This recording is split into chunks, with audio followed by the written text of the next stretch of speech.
The courtroom was silent, eerily silent, the kind of silence that prickles the skin and tightens the throat. All eyes were on Judge John Neely Kennedy as he adjusted the simple wooden cross that hung from his neck, its edges worn from years of quiet prayer and constant use. In that moment, the cross wasn't just a symbol of faith, it became a flashpoint for controversy. Whispers began circulating in the corridors of justice. Should a judge be allowed to wear religious symbols in court? For some, the answer was a hard number. They saw it as an intrusion of faith into law. For others, it was a question of personal liberty, the right of a man to carry his beliefs wherever he goes. And in the middle of this storm was Kennedy, a man whose integrity had never before been called into question. The challenge came swiftly. A formal complaint was lodged, claiming that the cross jeopardized the impartiality of his courtroom. Kennedy, a man known more for his quiet reasoning than public flair,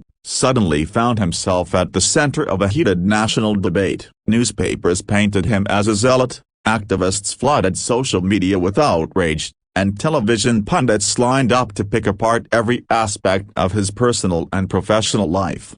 But what his critics didn't know, and what they were about to discover, was that Kennedy was far more than a man of faith. He was a man of extraordinary legal insight, a mind sharpened by decades of service, and a heart dedicated to fairness above all else. As the hearings began, Kennedy faced his detractors with calm resolve. Instead of defending himself with anger, he let his work speak. Case after case was revisited. Opinions he had authored examined under a microscope. What emerged was not a portrait of bias but of brilliance. His rulings had consistently protected the vulnerable, upheld constitutional balance, and reflected a rare depth of understanding in both law and human nature.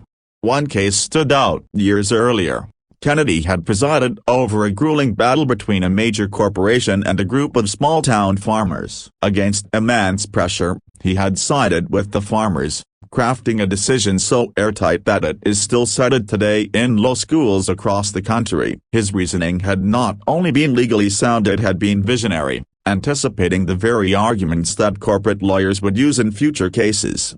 Slowly, the narrative shifted. Journalists who once questioned his integrity now marveled at his precision. Students studied his decisions with awe. Even those who had initially challenged his right to wear a cross began to admit something remarkable. Kennedy's faith had never clouded his judgment. If anything, it had made him more compassionate, more committed to justice, more unshakably fair. The climax of his public ordeal came when he was invited to speak at a national judicial conference. Standing before a packed auditorium of judges, lawyers, and scholars, Kennedy addressed the storm that had engulfed him. "I did not choose the cross to provoke," he said softly, holding it between his fingers. "I chose it because it reminds me, every day, of the weight of humility, the duty to serve, and the responsibility to see not just the letter of the law, but the people behind it. My faith does not make me partial, it makes me accountable." The audience rose in thunderous applause. In that moment, Kennedy wasn't just a judge, he was a symbol of the very balance America struggles to find between belief and neutrality, tradition and progress, principle and freedom. The storm that had once threatened to destroy his career instead cemented his legacy. Critics who had accused him of bias now quoted his words as evidence of true judicial wisdom. And for everyday citizens watching from the sidelines, his story was more than just a legal battle. It was a reminder that sometimes the very thing people use to judge USA, the symbol around our neck, the values we carry, the quiet choices we make, can be the source of our greatest strength.